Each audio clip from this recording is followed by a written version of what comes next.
संतुलित, समावेशी और व्यवहारिक लोकतांत्रिक ढांचा ये तैयार करना, इसकी जिम्मेदारी संविधान ने सरकार जो अधिकार में होती है उसको दी।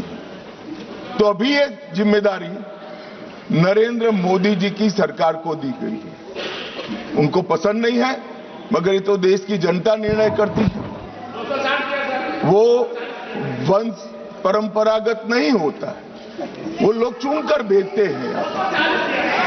संघीय संतुलन बनाने रखना, लोकसभा में जनसंख्या के अनुरूप प्रतिनिधित्व आना और राज्यों की शक्तियों के बीच में भी संतुलन बनाना, ये परिसीमन के उद्देश्य संविधान सभा की चर्चा और हमारे संविधान में परिसीमन का जो जिक्र है उसमें कहे। इसके साथ साथ नए भूगोल, प्रशासनिक वास्तविकताओं और शहरीकरण और रोड, रास्ते, रेल से बढ़ी हुई कनेक्टिविटी और नए जिले, ये सबका संज्ञान परिसीमन में लेना होता है, क्योंकि ये सारी चीजें सांसद को अपनी ड्यूटी का निर्वहन करने के लिए बहुत जरूरी है। मान्यवर, संविधान के अनुच्छेद 81, 82 और 170 इसके अंदर इस सारे सिद्धांतों को समाहित किया गया है और उसी के निर्वहन के लिए नरेंद्र मोदी जी के नेतृत्व में सरकार ये संवैधानिक सुधार लेकर आई।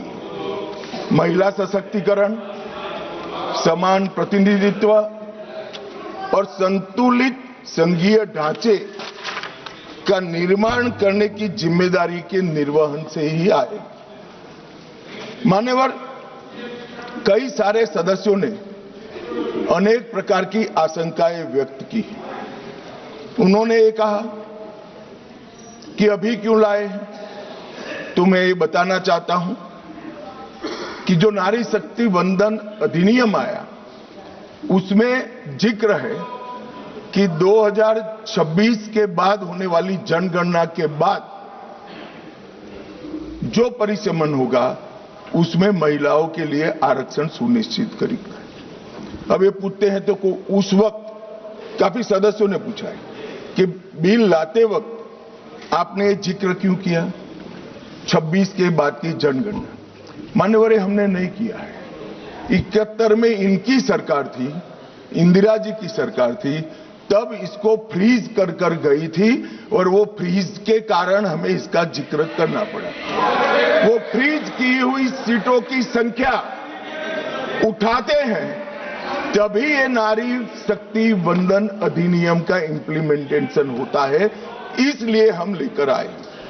और 71 से अब तक सीटों की संख्या फ्रीज रही और चलते मैं कुछ सीटों का नाम बोलना चाहता हूं। माननीय मल्काजगिरी, तेलंगाना 48 लाख संख्या मतदाताओं की, बेंगलुरु उत्तर 29 लाख संख्या, बेंगलुरु दक्षिण 29 लाख संख्या, गाजियाबाद जहां से कभी रक्षा मंत्री जी भी सांसद रहे 28 लाख संख्या, उत्तर पश्चिम दिल्ली 27 लाख संख्या।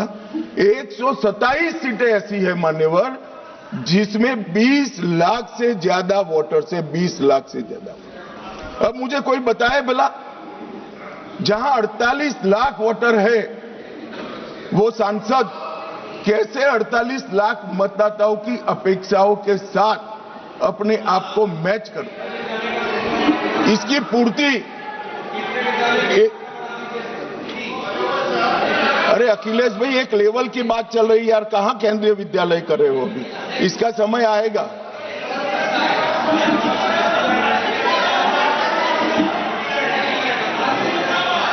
मान्यवर, इनकी बात कहने दो तो जरा स्तर मालूम पड़े। अध्यक्ष महोदय, जो आंकड़े बता रहे हैं माननीय मंत्री जी, हम केवल ये जानना चाहते हैं किस सेंसस के आधार पर ये जो आंकड़े बता रहे हैं, क्योंकि जो गाजियाबाद का आंकड़ा बताया जा रहा है वो बहुत कम बताया जा रहा है। आज की परिस्थिति में हो सकता है वो दुगना हो। मैं यही कह रहा हूं, ये पुराना है, मैं यही कह रहा हूं, अगर डिलिमिटेशन करने दोगे तो नया आ जाएगा और एक की जगह दो सीटें बन जाएगी। मान्यवर, उनको ये भी पता नहीं है कि वो अपने स्टैंड के पक्ष में आर्ग्यूमेंट दे रहे हैं या विपक्ष में दे रहे हैं। मान्यवर, 127 सीटें ऐसी हैं जहां 20 लाख से ज्यादा वोटर हैं। अब इसमें एक व्यक्ति, एक मत और एक मूल्य, इस सिद्धांत का पूर्णतया उल्लंघन होता है। कहीं पर तो 45 लाख मतदाताओं के समूह को एक प्रतिनिधि मिला है और कहीं पर 6 लाख मतदाताओं के समूह को एक प्रतिनिधि मिला है। तो मत का मूल्य जो एक होना चाहिए वो नहीं हुआ है मान्यवर। और मैं विश्वास दिलाता हूं कि डिलिमिटेशन के लिए ये लोग सहयोग कर दे, हमें भरोसा करें और डिलिमिटेशन करने दे तो ये मूल्य एक समान हो जाए।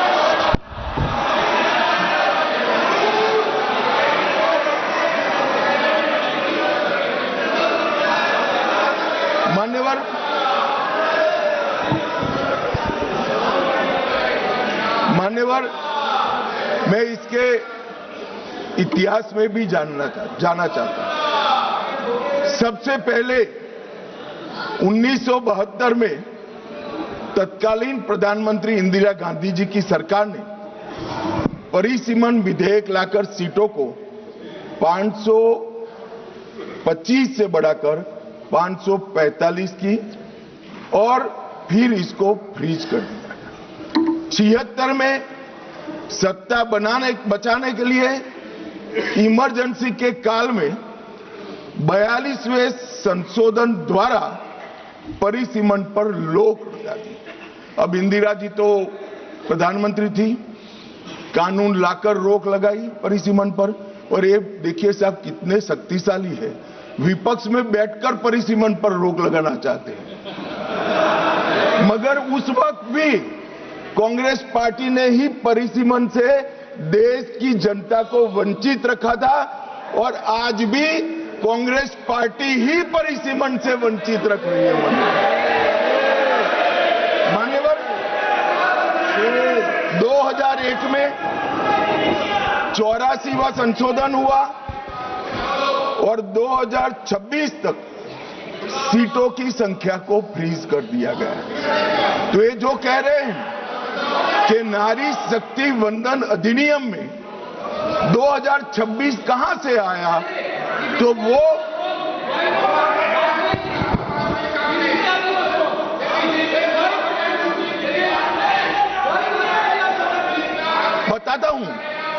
बताता हूं एक सेकंड। मान्यवर, ये कह रहे हैं वाजपेयी जी थे, वाजपेयी जी बड़े विद्वान पुरुष थे, ये इनको जानते थे, तो इन्होंने प्रयास ही नहीं किया, बेचारे ने आगे बढ़ा दिया इंदिरा जी का।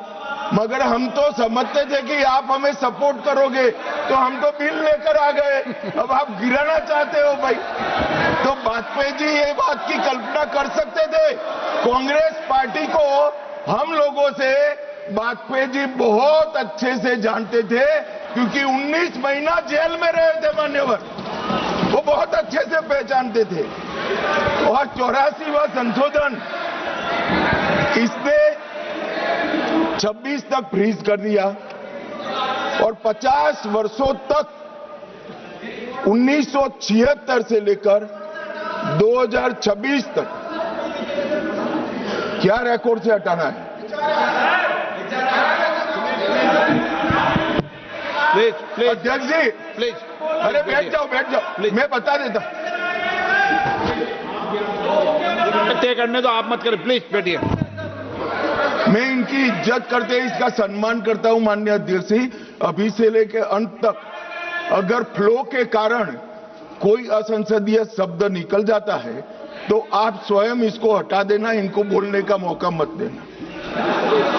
मान्यवर, 50 वर्षों तक 1976 से लेकर 2026 तक देश की जनता को जनसंख्या के अनुपात में प्रतिनिधित्व नहीं मिला।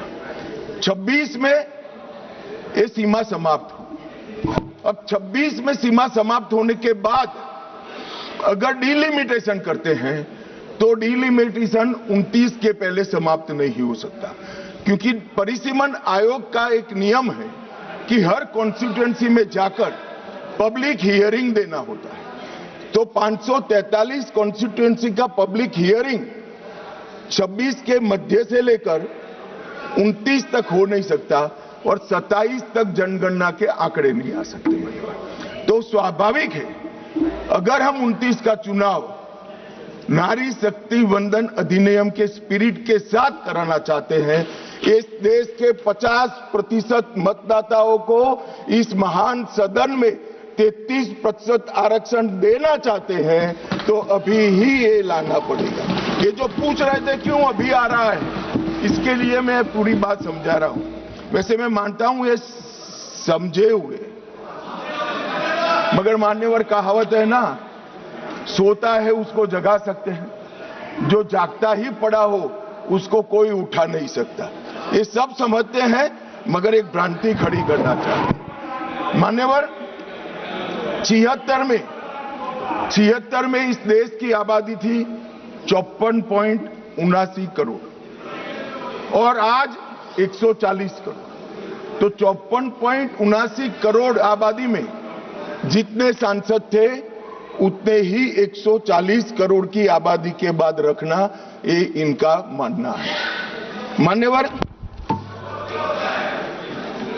आर्ग्यूमेंट क्या दिए गए कि सबको बोलने का कम मिलेगा, 0 और में मौका नहीं मिलेगा। मान्यवर सरकार का दायित्व है कि सदन के सदस्यों की संख्या बढ़ेगी तो सरकार सदन के दिनों की संख्या भी बढ़ाएगी। और मान्यवर आप तो बड़े दयालु हो, रात को 12-12 बजे तक सबको 0 ओवर का मौका देते हैं। और एक तीसरा भी तरीका है साहब, तीसरा भी तरीका है कि अभी जो समय राहुल गांधी जी के अप्रोच के कारण जाया जाता है वो राहुल जी भी बंद कर दे तो अपने आप बोलने का सबको टाइम मिल जाएगा। ये विरोध कर स्थगन करा कर जो समय बेकार कर देते हैं वो अगर वो भी बंद कर दे तो कुछ सरकार बढ़ाएगी, कुछ राहुल जी बढ़ाएंगे और कुछ आप बढ़ा लोगे, तो समय की चिंता किसी को करने की जरूरत नहीं है। मान्यवर परिसीमन आयोग वो एक प्रकार से संवैधानिक अधिकार है हर मतदाता को अपना प्रतिनिधित्व समान रूप से प्राप्त करने का, और 120% की वृद्धि होने के बाद ये कभी हो नहीं सकता कि एक समान। मैं तमिलनाडु का ही उदाहरण देना चाहता हूं। मान्यवर तमिलनाडु में 39 सीटें हैं। अगर डीएमके का मानकर हम इसी 543 सीट में आरक्षण करते हैं तो 13 सीटें महिलाओं के लिए आरक्षित हो जाएगी और 26 सीटें ओपन रहेगी। अगर 2011 की जनगणना के आधार पर करते हैं तो तमिलनाडु की सीटें 6 कम हो जाएगी, परंतु हम वो नहीं कर रहे। हम 50% वृद्धि हर राज्य की कर रहे हैं जिससे किसी का प्रोरेटा नहीं। तो अब क्या होगा, 59% सीटों में 20 सीटें बढ़ेगी और 39 सीटें महिला ओपन रहेगी और 20 सीटें महिलाओं के लिए आरक्षित रहेगी। मान्यवर